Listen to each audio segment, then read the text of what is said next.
Jota, à quinta-feira, entre as 19 e as 20. Também disponível em podcast em antenaminho.pt e no Facebook Antena Minho.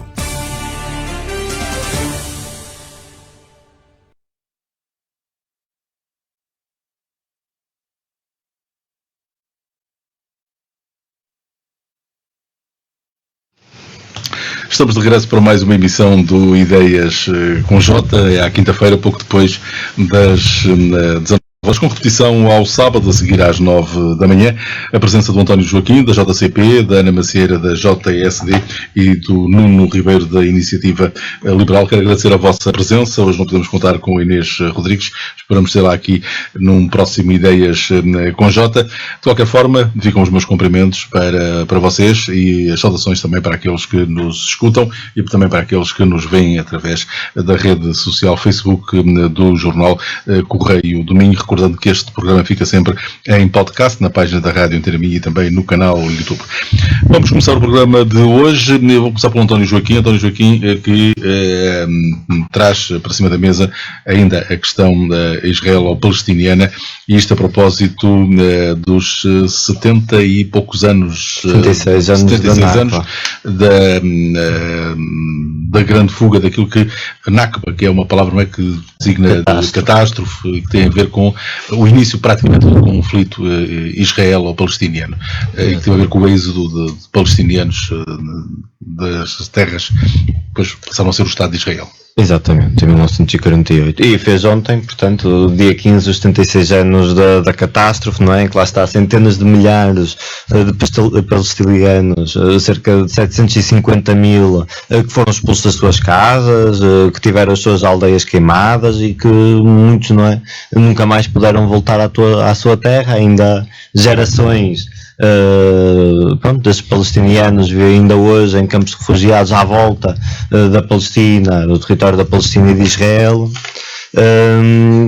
E acho que ainda assim, sendo um acontecimento histórico, não é? De há 76 anos, a atualidade, face ao massacre que Israel impõe ao povo palestiniano, já com mais de 35 mil mortos, grande parte dessas crianças, é ainda ao dia de hoje mais importante lembrar a Nakba e defender uma política de paz, cooperação e amizade, da resolução política dos conflitos, do desarmamento geral, simultâneo e controlado. Acho que se verifica ao longo destes 76 anos que não é através das bombas, da matança, do terror, que se conquista uma solução de paz, não é? E acho que urge mesmo ao dia de hoje impor um cessar-fogo permanente, assim como o livre acesso de toda a ajuda humanitária, mas isso não é uma solução política, isso não leva ao fim do conflito e ao fim do massacre.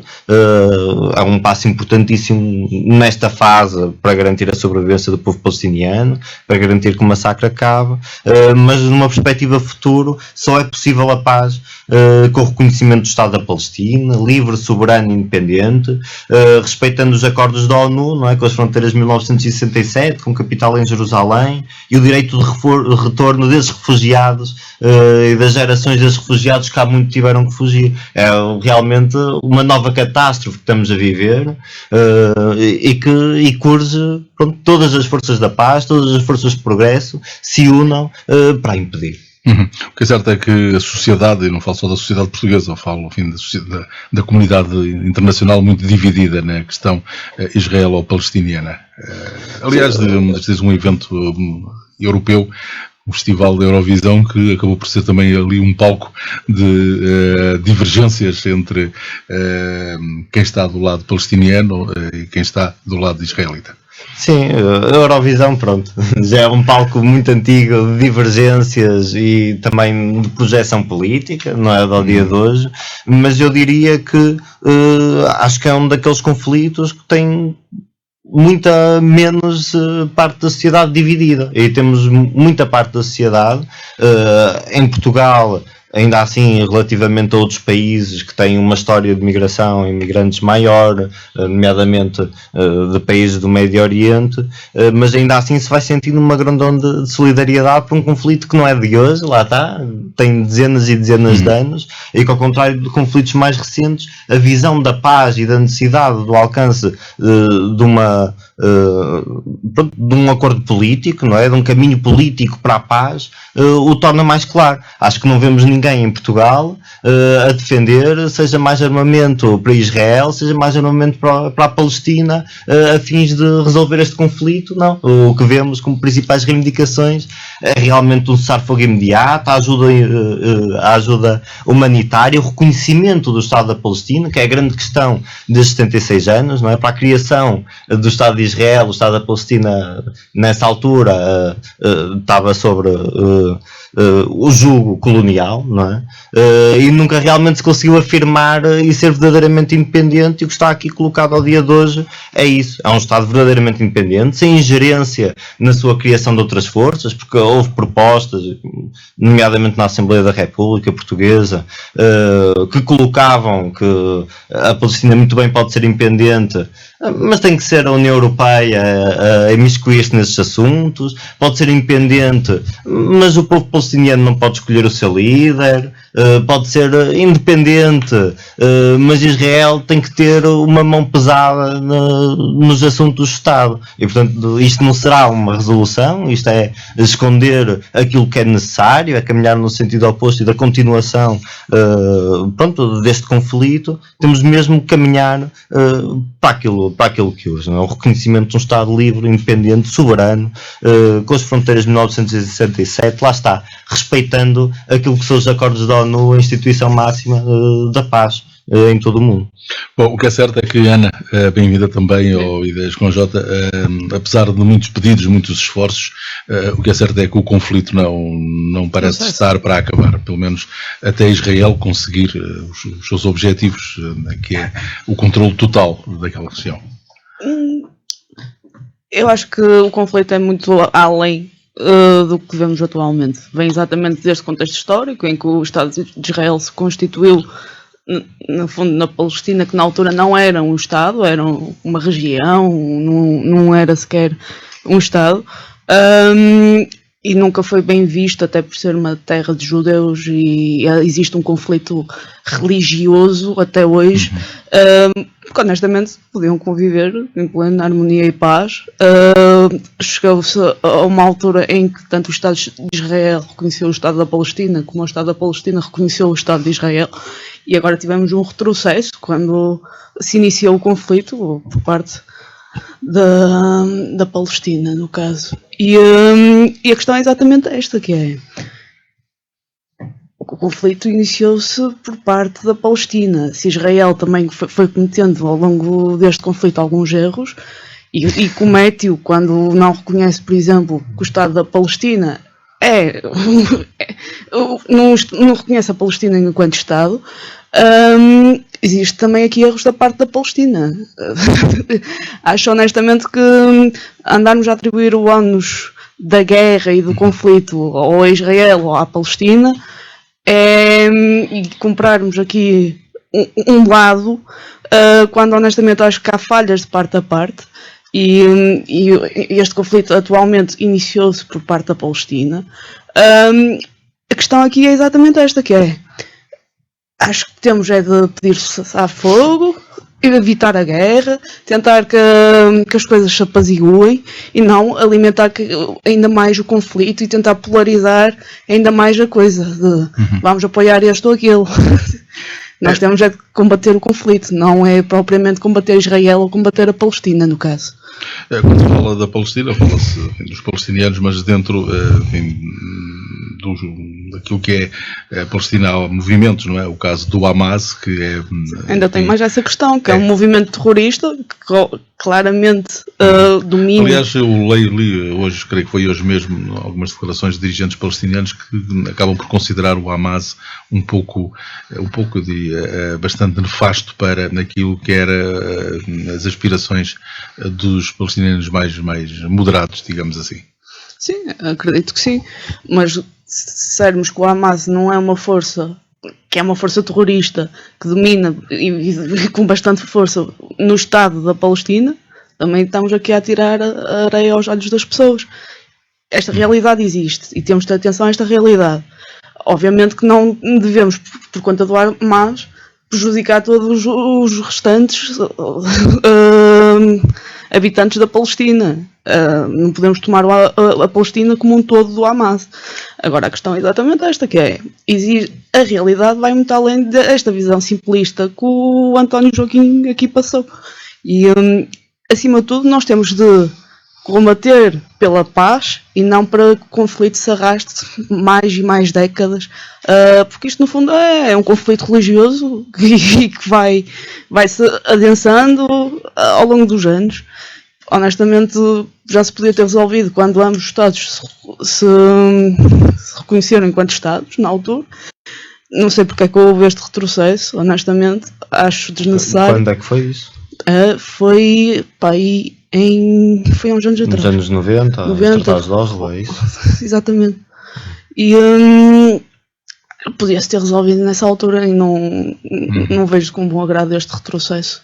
A existência de elementos mais radicais acabam por, de um lado e do outro, acabam por turvar esse relacionamento, que foi sempre um relacionamento bastante difícil entre o Estado de Israel e o Estado palestiniano.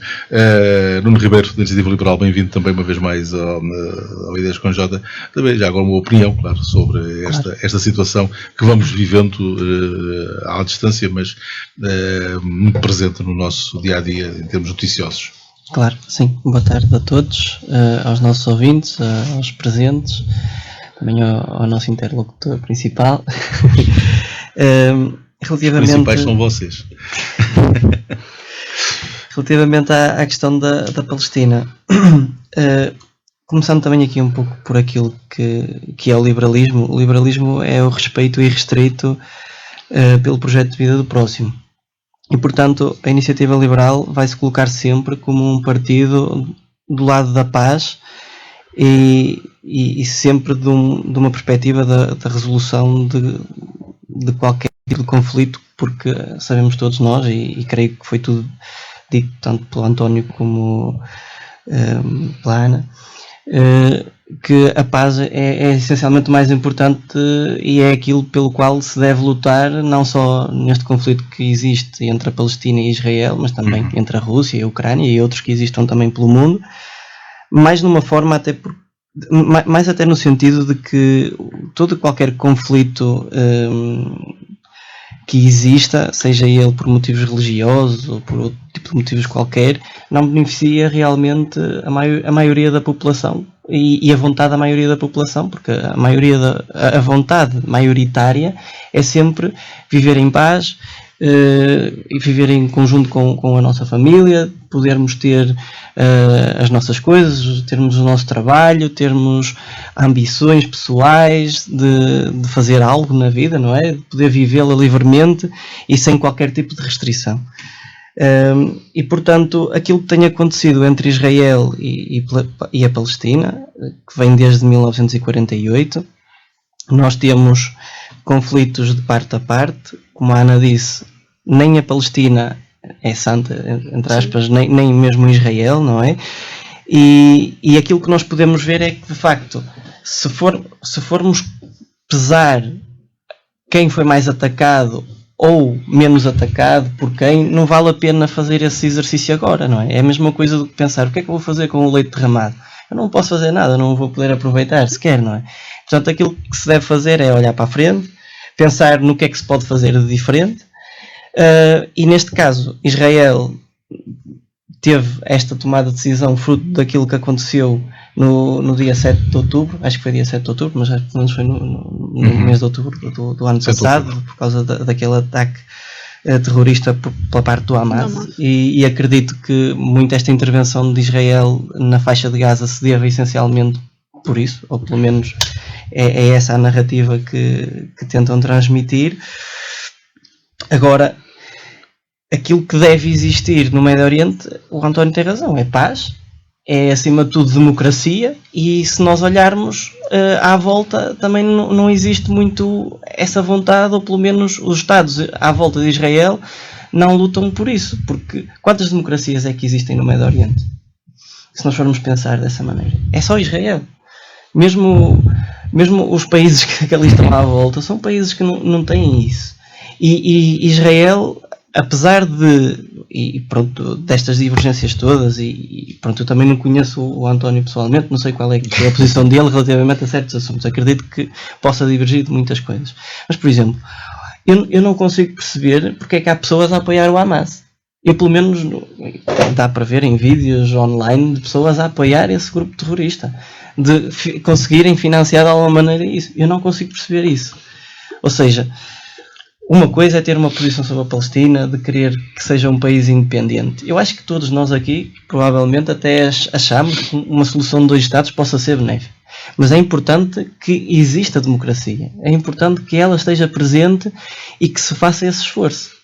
Mas deixa-me só acrescentar uma coisa, que é a solução dos 2 Estados é a melhor das coisas, que é basicamente os 2 Estados se reconhecerem, porque mesmo este discurso de aquilo era terra palestiniana, basicamente Israel não tinha de existir ali, é não reconhecer o Estado de Israel. Apesar de dizerem que reconhecem o Estado de Israel, é não reconhecer o Estado de Israel. E o Estado de Israel é tão soberano como o Estado da Palestina. E a questão é exatamente esta, que é, tanto o Estado da Palestina como o Estado de Israel têm de ser reconhecidos. O Estado de Israel, neste momento, é, e o Estado da Palestina também é por vários países, menos pelo Estado de Israel. Exato. E depois também existem certas posições que acabam por se extremar com a existência de conflitos. E mesmo algumas celebrações, como por exemplo os 76 anos da Nakba, que acabam por também ter um maior impacto exatamente por causa do conflito que existe atualmente, porque provavelmente se não existisse o conflito também não teria a mesma notoriedade. E depois existe também por parte da extrema esquerda, ou pelo menos de alguns elementos da extrema esquerda, que é quase que uma bipolarização, ou seja, ou uma pessoa defende um país ou uma pessoa defende o outro, e isso acaba por ficar um pouco, acho eu, errado. Ou seja, não nos cabe a nós, ainda para mais somos portugueses, ficamos aqui num canto da Europa um bocadinho afastado, não nos estando muito presente, mas acaba por ser, no fundo, isto de... Às vezes parece que tentam fazer uma imputação de culpa coletiva. Sim. Quando na verdade não é disso que se trata, nem existe essa necessidade de uma imputação de culpa coletiva.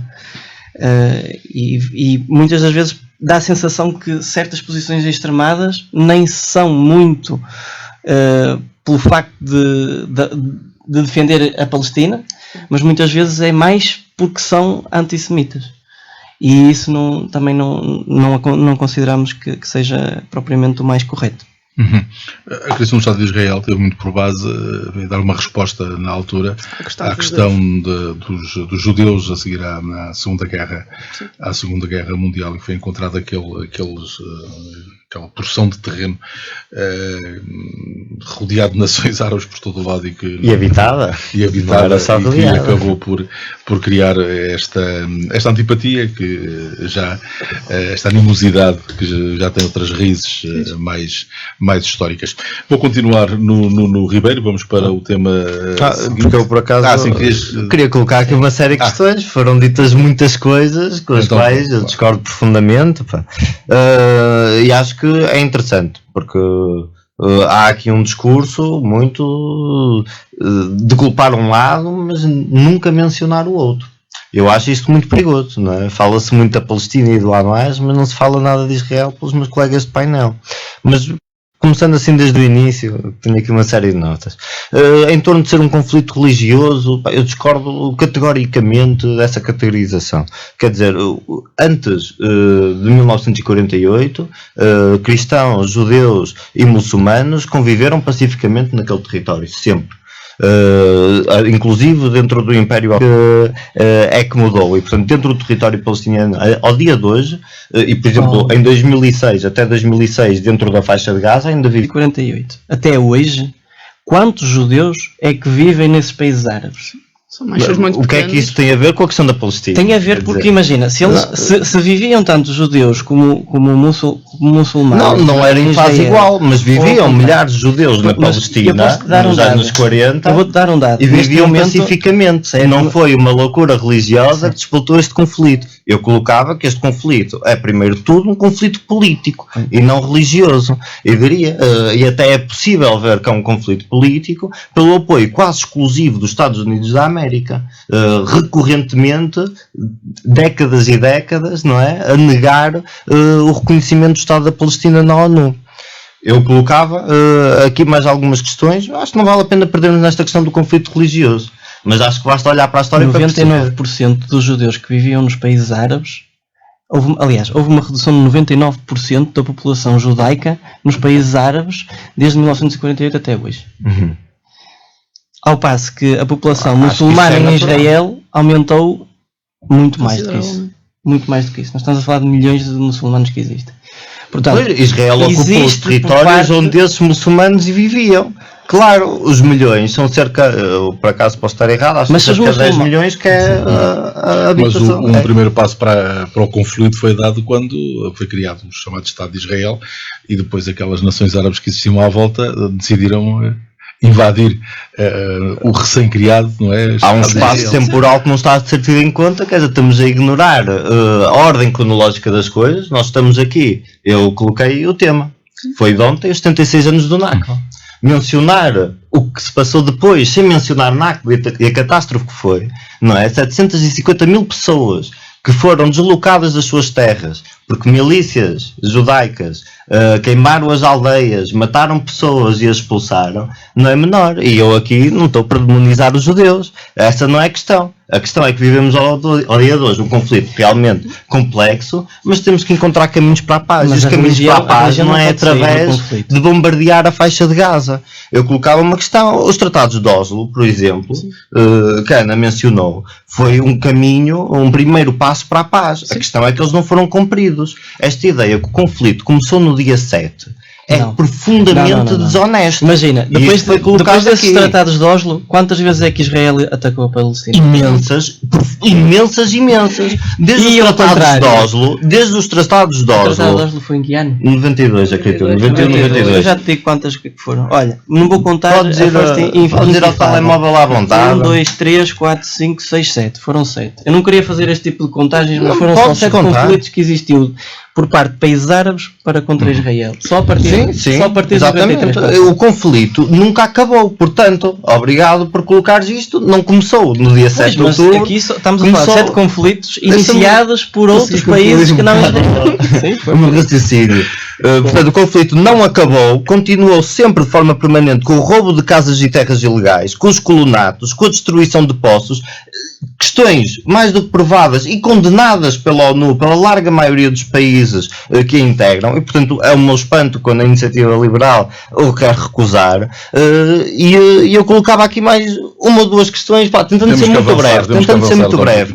É que a guerra não é contra o Hamas. O Hamas desde já recebeu largo apoio de Netanyahu, um grande apoio do Estado israelita, e o Hamas não controla a Cisjordânia, inclusive desde o dia 7. Apesar do conflito não ter começado aí, a Cisjordânia viu, controlada por Fatah, dezenas de mortos pelos israelitas, viu um aumentar do conflito, lá está, do roubo de casas, de terras, dos colonatos, da destruição de poços.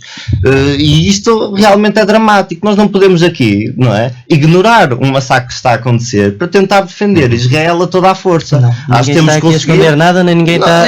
Foi precisamente o que aconteceu. Eu colocava uma coisa só mesmo para acabar, que é a questão do Nakba, que tu colocaste, pronto, porque de dia 7 as comemorações do Nakba, o assinalar desta data tem sido mais... Temos que fazer uma sondagem. Tem tido mais coisas de massas. Não, eu colocava só uma data. Eu não tenho a certeza, peço desculpa por isso. Acho que é 2020 ou 2021, não tenho a certeza, mas houve grandes demonstrações por parte da Cisjordânia e por parte da faixa de Gaza no aniversário do Nakba desse ano, em que milhares se manifestaram pacificamente e que foram duramente reprimidas por Israel. E ignorar todos estes factos e pensar que o conflito começou dia 7 é mesmo profundamente desonesto. Ninguém disse que o conflito começou dia 7. Disseram sim. E se começarmos a olhar dessa perspectiva, aí sim temos um problema para encontrar a via para a paz.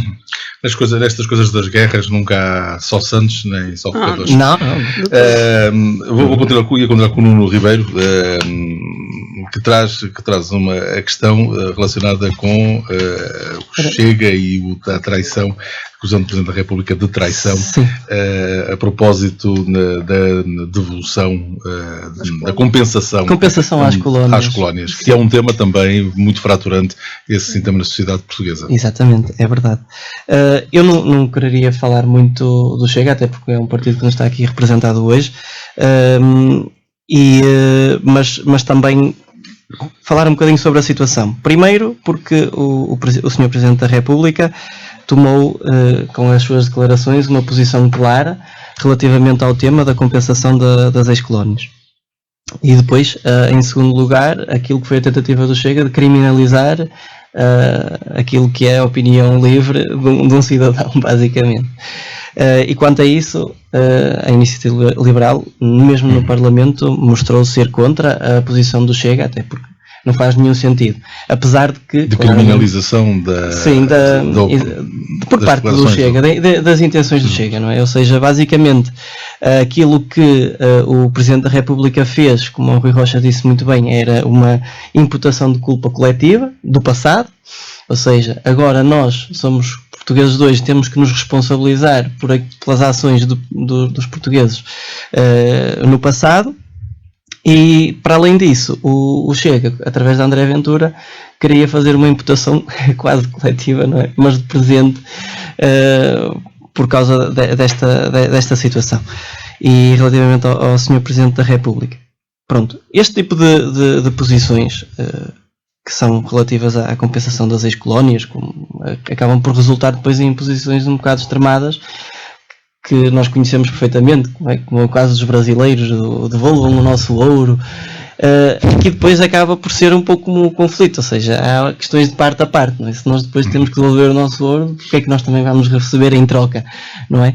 Ou seja, acaba por ser levantar a questão daquilo que foi a história do nosso país, e aqui não vou fazer qualquer tipo de julgamento à história do nosso país, não é disso que se trata, mas acaba por se tornar uma situação um pouco caricata e ao mesmo tempo ineficiente, porque compensar agora as ex-colónias através de dinheiro não é propriamente... Há outras formas. Exato, ou seja, nós sabemos que o melhor exemplo é a ação, é fazer. Fazemos e ao fazermos mostramos como é que se deve fazer e esse é o melhor exemplo.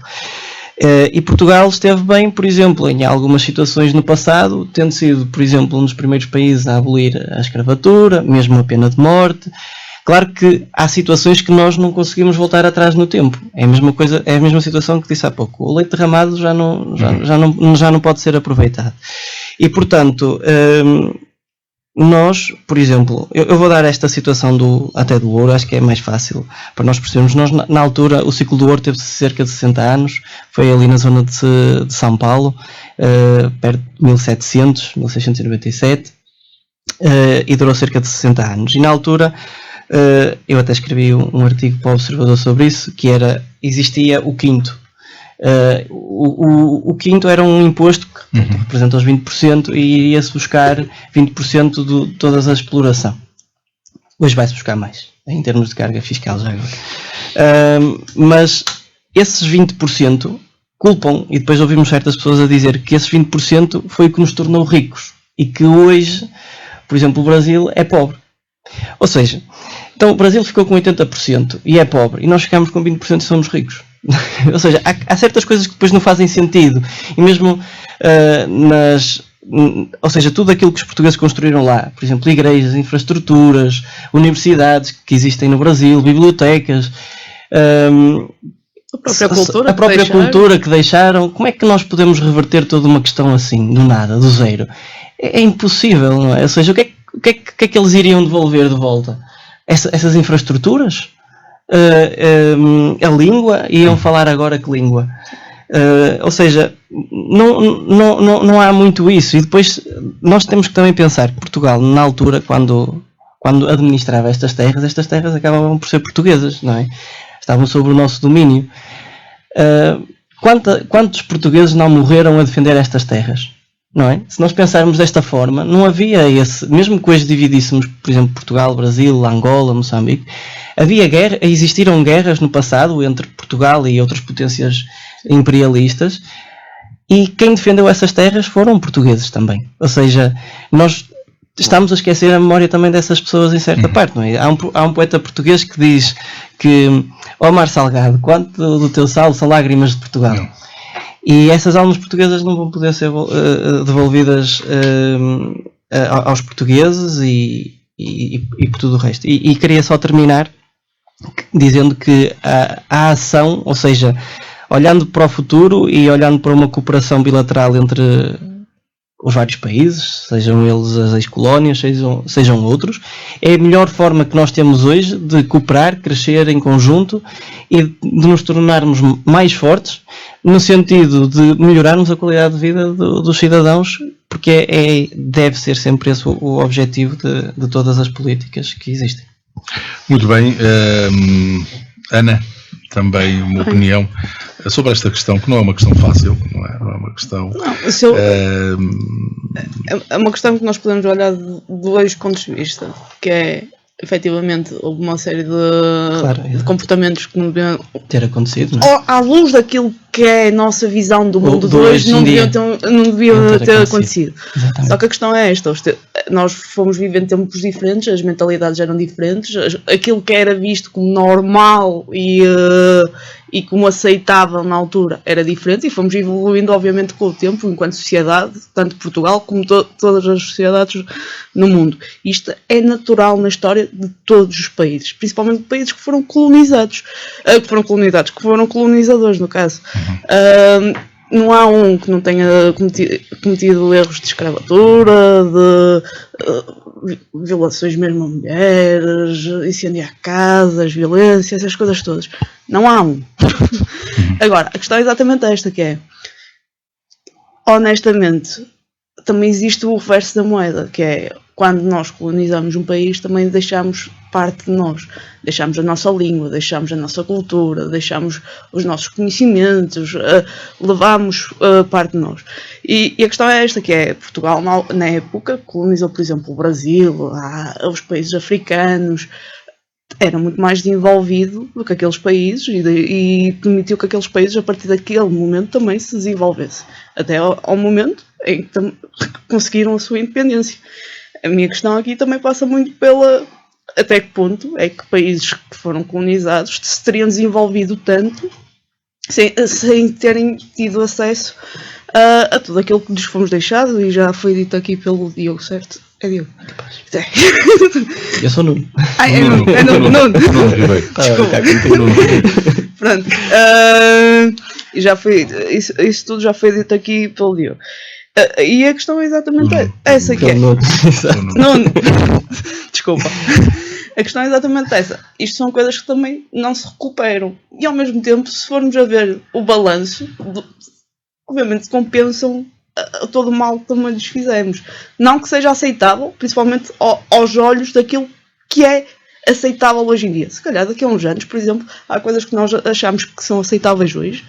Daqui a uns anos já vamos dizer, as pessoas faziam isto era normal. É o normal da sociedade, é que ela evolua e que nós vamos aprimorando. Na época nós não tínhamos o conhecimento que temos hoje, nem tínhamos a elevação intelectual que tínhamos hoje, vamos ser honestos. E a questão é exatamente esta, que é, temos de perceber que era uma altura diferente. Acho que o Chega exagera na dose. Aproveita imediatamente as declarações polémicas do Presidente da República para fazer o seu papel, no fundo, enquanto partido populista e que, no fundo, sabe que estas coisas vendem. De defender a pátria, como se isto fosse um ataque à pátria. Não é um ataque à pátria, é a opinião do Presidente da República, tem a legitimidade para a dar.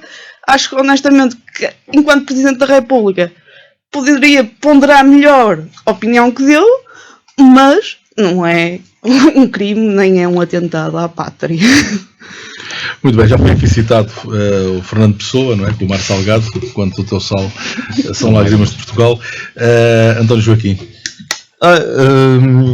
Pronto, acho que, só começando pelo comentário, acho de certa forma foi despropositado, até na ótica de que é uma discussão que nem sequer estava em cima da mesa. Sim. E, portanto, quase que parece que é dar colinho a discussões que não levam a lado nenhum, que não dizem nada aos trabalhadores ao dia de hoje, porque tantos problemas que enfrentamos, o salário ainda não aumentou, as residências não estão construídas, continuamos a enfrentar muitas dificuldades, e é isso que importa discutir agora na Assembleia da República.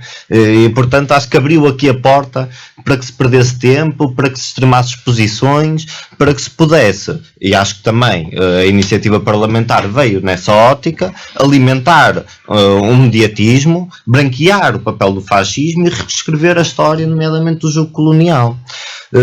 E acho que, tocando só um bocadinho no Marcelo, há várias coisas que nós podemos dizer que nós não gostamos dele, não classificava como traição à pátria, e acho que muito mais do que estas declarações, temos um exemplo que de certa forma vai ser injusto porque a colega da JS não está presente, mas houve um aumento do período experimental, não é, para o primeiro emprego em 2019, passou de 3 para 6 meses, quando na Constituição coloca cá uma proteção especial aos jovens, nomeadamente no primeiro emprego, e sendo o principal papel do Presidente da República cumprir e fazer cumprir a Constituição, de certa forma não representou bem os jovens, e isso aí diria que era muito mais próximo, ainda que muito distante, de uma traição à pátria do que estas declarações. Ora, a questão das ex-colónias, acho que é realmente isso. Acho que, ao contrário que os meus colegas colocaram, se calhar deram a entender essa ideia.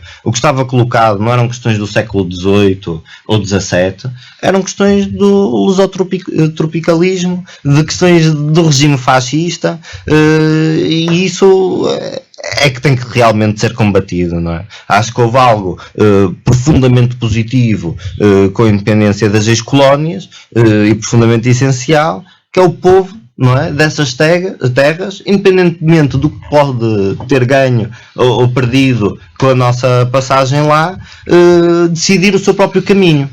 E acho que é nessa ótica, agora que são independentes, um passo de progresso para aquela região, poder ajudá-los nesse caminho que eles próprios querem traçar. Portanto, a ajuda, a cooperação no apoio ao desenvolvimento sem paternalismos, não é? Num quadro de relações de igualdade, de vantagem mútua, de respeito pela soberania desses países e pelo caminho que esses povos querem desenvolver. Mas isso já não existe. Eles já não são independentes. Eles são independentes. Eu acho que... Onde é que Portugal exerce então a sua função? Até agora. Portugal tem várias instâncias para desenvolver a cooperação. O nosso partido e a JCP acha que ela deve ser aprofundada. Certo, mas a partir do momento em que as ex-colónias se tornaram independentes, onde é que Portugal meteu o dedo em alguma coisa? Não, e até fugindo um bocado de Portugal realmente perdeu a mão na coisa. Isso eu admito. Mas temos casos, por exemplo, em França, que as ex-colónias francesas continuam a ter muito a mão, e até recentemente houve várias revoltas militares em torno disso, do fim do jugo colonial em África por parte de França. Portanto, o neocolonialismo existe. Realmente Portugal perdeu a mão nisto. E o nosso papel não deve ser voltar para o passado para pensar quão bom ele era e como éramos tão felizes lá em África, mas sim, assumindo a posição da independência das ex-colónias, e que bem positiva é, ajudar esses caminhos, sem paternalismos, que é uma posição importante, porque não é assim em todo lado, não seja assim agora. Poderá ser no futuro e temos que a combater desde já. E portanto ajudar, lá está, num quadro de relações de igualdade, de vantagem mútua, de respeito pela soberania, de mercado livre. Ora, isso já são de tentar decidir o país, o caminho para eles mesmos. Então, se Angola não quiser seguir um caminho de mercado livre, Portugal vai só pôr a Angola? Ou vai ajudar e cooperar num sentido de vantagem mútua e de igualdade? Sem mercado livre? Então não consegues? É só de género. Claro, vamos jogar um jogo qualquer de informação, pronto, então parcerias de cooperação, por exemplo, com as universidades, como acontece ao dia de hoje. É possível muita coisa sem mercado livre, por amor de Deus.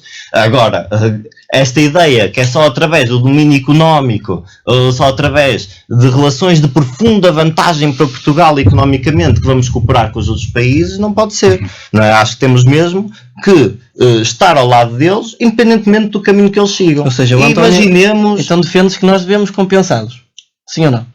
Não, quer dizer, devemos cooperar no apoio ao desenvolvimento, não estou a dizer para lhes darmos um cheque, não é isso que está colocado. Está colocado são relações bilaterais de vantagem mútua, não é? Sim. De cooperação entre dois países, independentemente do caminho que ele siga. Sim, a resposta é não, ele disse logo, não é? Eu não quero passar um cheque. Acho que fui claro nisso em todo o discurso, não é isso que está aqui. Até porque isso, de certa forma, é lavar as mãos àquilo que se coloca ao dia 2, que é, lá está quase o artigo 7º da Constituição, uma política de paz, cooperação e amizade com todos os povos. Realmente é isso que é necessário, mas eu colocava uma coisa, se Angola ou outro país qualquer, se Espanha amanhã decidir avançar para o socialismo, nós não devemos cortar relações com eles, nós devemos manter relações bilaterais de amizade, de cooperação, tal como se Portugal fosse um país socialista houvesse um país... Espanha é socialista, não é? Está no Pedro Sánchez, o modo de produção é profundamente privado, não é todo socialista. Só é socialista nas novelas liberais. Quando for comunista. Na propaganda. Mas independentemente do caminho que o país segue, nós devemos estar ao lado deles, não é? Vamos encerrar esse tema porque... Sim, eu só queria finalizar dizendo que... Eu estou ainda metido nesta questão do respeito pelas soberanias dos Estados e no caso concreto das antigas colónias, o episódio mais recente, enfim, de algumas críticas do governo português a um acordo que foi estabelecido entre São Tomé e Príncipe e a Rússia, que obrigou o primeiro-ministro de São Tomé a dar um puxão de orelhas ao Estado português desnecessário. É verdade. Perfeitamente. Claro. Respeito pela soberania, tal como coloquei. Eu só queria terminar dizendo que o Sr. Presidente da República, no fundo, ao tomar esta posição, uma vez que ele teve um apoio por parte de certos partidos políticos e, portanto, muitas pessoas que votaram nele pensam um pouco de maneira diferente, ele poderia ter posto esta situação um pouco clara quando se candidatou, por exemplo, a Presidente da República e dizendo claramente aquilo que pensava sobre o assunto, e isso poderia ajudar muitas pessoas, se calhar, a decidir ou por um candidato diferente ou até por ele. Muito bem, Ana, dois temas escolhidos, a questão do IMT em Braga ou a questão de um estudo da Fundação do Francisco Manuel dos Santos sobre as eleições europeias. Não temos tempo de pedir aos dois, dou a possibilidade de escolha eu prefiro o IMT. Muito bem, vamos então falar do IMT em Braga. Até porque europeias vai-se falar muito. Bem, para os jovens neste caso. Sim, foi aprovada na última Assembleia Municipal aqui em Braga basicamente um benefício fiscal para jovens, que é uma redução no IMT de 25%. E isto, eu por acaso dei o meu trabalho de fazer as contas porque eu tive de preparar a intervenção para a Assembleia Municipal. É uma proposta que foi feita pela JSC. Nós não tínhamos o percentual em si, mas a isenção do IMT é uma proposta da JSC Braga ao Executivo Municipal, assim como é uma proposta também da própria JSC a nível nacional. E obviamente que vemos isto com bons olhos, porque hoje em dia, tendo em conta que a grande maioria dos jovens vive na precariedade, vive nos baixos salários, não ganham mais de 1.000 euros, bem pelo contrário, ganham abaixo de 1.000 euros, têm muita dificuldade em sair hoje em dia em casa dos pais, estando nós hoje em dia no terceiro lugar da OCDE, onde os jovens mais tarde saem da casa dos pais e onde não é por falta de vontade de saírem da casa dos pais que não saem da casa dos pais, é por falta de capacidade, basicamente. Ou seja, basicamente todo e qualquer apoio, seja fiscal, de redução de impostos, seja até de subidas de salários, fazem falta à juventude bracarense e à juventude a nível nacional. E obviamente que vemos esta medida como algo positivo e numa ótica de dar apoio aos jovens para que se emancipem, até porque hoje em dia um jovem, por exemplo, que arrenda uma casa, paga em média de renda 700 euros, ou seja, ainda faz mais sentido adquirir uma casa com apoio no IMT, nem que seja com apoio das famílias, uma redução de 25%, por exemplo, se for uma casa de 150 mil euros, dá uma, por exemplo, só isso poupa pelo menos 300 e tal euros na compra da casa. Se for um imóvel de 200 mil euros, poupa cerca de 1000 euros na compra da casa, que é o equivalente ao que normalmente um jovem ganha hoje em dia. Aliás, alguns não chegam a isso. E se for um imóvel de 300 mil euros, é 1 ou 2 salários de cerca de 1000 euros também. Ou seja, no final das contas, no final dos dias, faz toda a diferença na vida do jovem.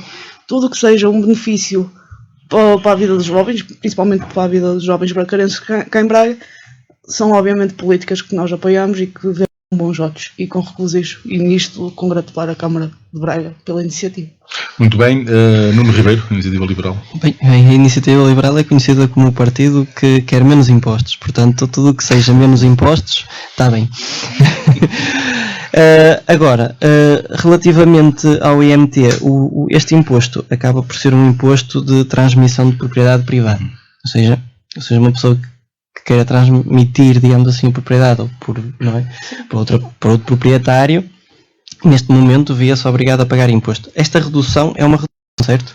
É uma redução, sim. Pronto, devia ser zero o imposto. Não, eu também acho que devia ser zero. Acho O que imposto é um devia passo, ser zero. Acho que é completamente desnecessário este tipo de impostos, tanto este como, por exemplo, o do IMI, que são impostos tremendamente justos. Ou seja, nós, na verdade, para terem uma ideia, e fugindo se calhar um bocadinho aqui ao tema, só um à parte, nós ao pagarmos um IMI, por exemplo, de 120 euros por ano, de qualquer propriedade que uma pessoa tenha, na verdade está a pagar uma renda de 12 euros por mês ao Estado. Tá bem? Ou seja, nós para vivermos naquilo que é nosso, naquilo que é a nossa propriedade, nós temos que pagar alguma coisa ao Estado todos os meses. Pode ser um imposto anual, pago anualmente, 2 vezes, e pode ser pago até se mais diluirmos vezes. ao longo do ano, não é? Mas se diluirmos ao longo do ano, na verdade, nós estamos a pagar uma renda. E não sei se o nosso camarada António, se um dia fosse para o governo, se essa renda não iria aumentar. Ou daria as casas às pessoas todas, mas depois isso já era outra complicação. Não sei. Mas de facto a habitação acaba por ter aqui, é sempre um impacto, não é? Principalmente para os jovens. A Ana e muito bem, tudo que for uma ajuda neste processo é ótimo. Agora não devem ser só os jovens, devem ser todas as pessoas, não é? Na verdade nós somos seres humanos, uma pessoa pode querer por livre, espontânea vontade emancipar-se de casa dos pais aos 35, 40 ou 45, não é? Ou seja, temos que ser livres de poder fazer as nossas escolhas e termos a consciência de que ao tomarmos, depois vamos sofrer as consequências dessas mesmas decisões, sejam elas boas ou sejam elas más. Pior é quando outros tomam as decisões por nós. Quando o Estado se endivida, quando o Estado gera dívida, quando o Estado não faz aquilo que deve fazer e que, na verdade, estão a jogar com a nossa vida e com aquilo que é os nossos rendimentos ao fim do ano.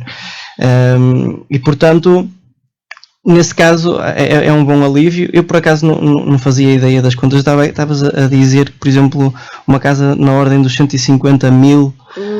faz 300 e tal. Cerca de 300 e tal euros. Imagina que recebes o ordenado, é um casal que recebe o ordenado mínimo. No final do mês faz diferença. Pronto, mas a Câmara de Braga possivelmente pode ter, pode ir um bocadinho mais longe neste tipo de medidas. Tu agora tens a possibilidade de ir mais longe até na questão de que agora tens a proposta do Governo, que é a isenção do IMT. Não tem percentagens, mas deduziu que possa ser mais alargada.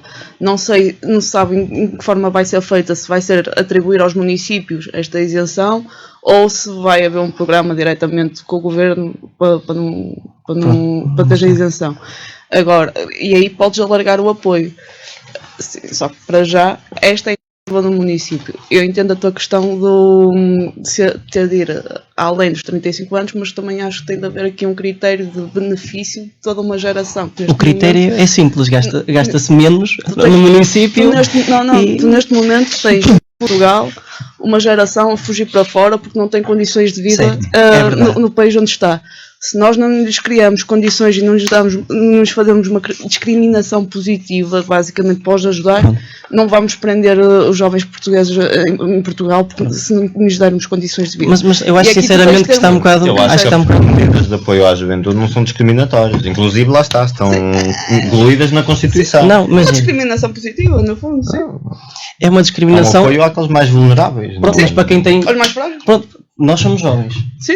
Mas se eu tivesse agora mais de 35 anos, eu sentia-me discriminado. Mas Porque é por que uma acaso- pessoa que paga menos de 35 anos tem que pagar menos imposto do que eu que tenho No mais de nosso 35? programa eu vou trazer o desconto da CP que acaba aos Não, 25. se Isso nós é que é uma vivêssemos num injustiça. país progressivamente com menos impostos, era óbvio, claramente, que nós poderíamos ter aqui uma maior acumulação de capital, uma maior capacidade de investimento e uma maior possibilidade de desenvolvimento. Mas tu imagina, tu com 35 anos, se tiveres, não é obrigatoriamente isso, mas se tiveres uma parceira que tem até 35 anos, Sim. tu podes te candidatar à mesma em casal. Eu vou fazer o caso contrário. Vamos supor o seguinte. Vamos ser rápidos porque a Sim. Pedro ainda não. Mas imagina o seguinte, nós estamos a fazer isto e a pensar jovens até aos 35 anos, pensando que, por exemplo, uma pessoa faz 3 anos de licenciatura e depois começa a trabalhar. Portanto, estamos a falar de uma pessoa que tem, vamos fazer aqui as contas, 18, 19, 20, 22, 23 Agora mais anos, mestrado. ou mais mestrado um bocadinho, que seja 25. Pronto, uma pessoa que faça doutoramento após isso, deve sair como eu saí, por exemplo, 28, 29. Eu tenho que trabalhar agora vários anos, que não estive a trabalhar em pleno, digamos assim, na indústria, e muito provavelmente não vou ter, se calhar, o mesmo bolo que uma pessoa que começou a trabalhar mais cedo do que eu tenho. Tudo bem. E é uma decisão minha, foi uma decisão minha, claramente. Agora, mas porque é que eu não tenho o mesmo direito de fazer uma casa Uma aos 40? Azar de chegares aos 36. Sabem? A questão é um bocadinho essa. E depois vemos certas medidas, um pouco populistas de esquerda, relativamente à habitação, Ainda que nem vão- entrei já estou. que vão muito ao encontro, mas eu se calhar até deixo falarmos depois, então, é mais fácil. Sim, Não temos muito mais tempo, não temos António muito Joaquim. mais tempo. Pronto, pá, colocando o quê? Nós não nos posicionámos contra esta medida, na realidade abstivemos-nos, e porque é uma medida que, não sendo negativa, tendo alguns aspectos positivos, não resolve de todo o problema. Eu até concordando com a questão que o Nuno colocou agora, esta medida pressupõe capacidades para a compra, que é algo que não é uma realidade da maioria dos jovens. A maioria dos jovens não tem capacidades para a compra de uma casa, não é? E também, de certa forma, não é, em nada garante que esta isenção do IMT não se reflita depois no preço da casa. Então o IVA, por exemplo, era um exemplo que podíamos baixar o imposto do IVA na habitação que está a 23% e que numa casa que custa 100 mil euros, que não existe, não é? Nós estamos a falar de 23 mil euros. Numa casa de 200 mil euros, nós estamos a falar de 46 mil. Ou seja, são 46 mil euros que podiam ir para o bolso dos jovens. Continuava a colocar que a questão central não é essa, porque a realidade da maioria da juventude e até do povo português é de uma profunda falta de poder de compra. E, portanto, a presunção da capacidade de compra da casa em si já é falso. Eu até colocava outra coisa. Há 4 anos em Coimbra... Pá, não vale a pena interromper-me para não dizeres absolutamente nada. Pá.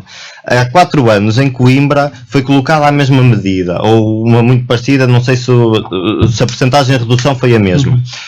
E até agora só houve 4 pedidos. Isto demonstra uma coisa, que realmente há falta de capacidade da juventude em conseguir adquirir a casa. Olha, o que eu colocava como imediato e mais necessário nesta fase, mais que a redução do IVA, mais que a redução do IMT, aquilo que faz diferença na vida das pessoas, em diversas esferas e não só na habitação, é a questão do aumento dos salários, do fim da precariedade, que ainda até começou a colocar. Mas se eu não sei se no próximo mês vou continuar com um contrato ou não, se eu recebo o salário mínimo, ou menos de 1000 euros, como 70%. metade da força de 70%. trabalho em Portugal, o quê? 70% dos jovens. Sim, metade da força de trabalho em Portugal, ou seja, adultos incluído, portanto que é um número astronómico, mais de 3 mil milhões de trabalhadores que recebem menos de 1000 euros.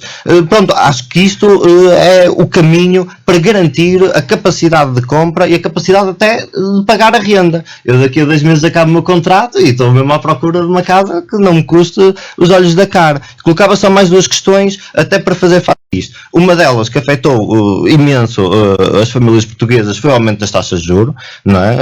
Com dezenas de subidas consecutivas pelo Banco Central Europeu, que não teve em conta a capacidade do povo português, e por outro lado, a enorme falta do parque de habitação pública, um parque de habitação pública profundamente reduzido, que por um lado aumentaria a oferta, e por outro lado conseguia não é, controlar os preços altamente inflacionados da habitação neste momento. Bem, assim, o Partido Comunista, falar em Banco Central. Sou do comunista português. Certo, mas falar de Banco Central não, porque se vocês estivessem no Banco Central, muito minuto. provavelmente faziam muito pior do que aquilo que aconteceu na Argentina, com muita emissão monetária, para pagar a dívida, etc. Não vamos falar disso. A questão, eu vou-vos dar só um exemplo de uma medida de um partido que até nem está aqui. Muito rapidamente. Que era o LIVRE. O LIVRE propunha construir casa para os jovens, participar com 30% de ajudas para a compra da primeira casa, certo? Ou seja, mesmo que fosse o Estado a construir as casas, e se nós tivéssemos cada uma dessas casas a custar 10 mil, que é impossível, com 30% dá 3 mil euros por jovem com participação. Que são medidas muito próximas, ou calma lá para das minhas não são. Das tuas não, mas daquela zona da esquerda, e depois para o vosso lado é diferente. Vocês têm que construir, mas é o Estado a construir. Ter que terminar o programa. Sim, só para terminar. Entre os 16, 18 anos até aos 24 existem mais de 1 milhão de jovens. Nós estamos a falar aqui de um esforço que o Estado teria de fazer muito grande, na ordem dos milhares de milhões de euros, para poder dar casas a todos os jovens, ou a comparticipar, ou a ajudar. Coloca nem é concebível. A questão aqui é, quem é que vai pagar isso? A única solução para nós termos maior oferta de habitação é maior construção, menos Estado em cima, menos burocracia, e só com mais oferta... Nuno Ribeiro da Iniciativa Liberal, Ana Maceira da JSD e o António Joaquim da JCP, obrigado pela vossa presença, pelo debate animado que proporcionaram, troca de ideias. O Ideias com J volta de hoje a 8 dias, pode ouvir a repetição ao sábado, pouco depois das 9.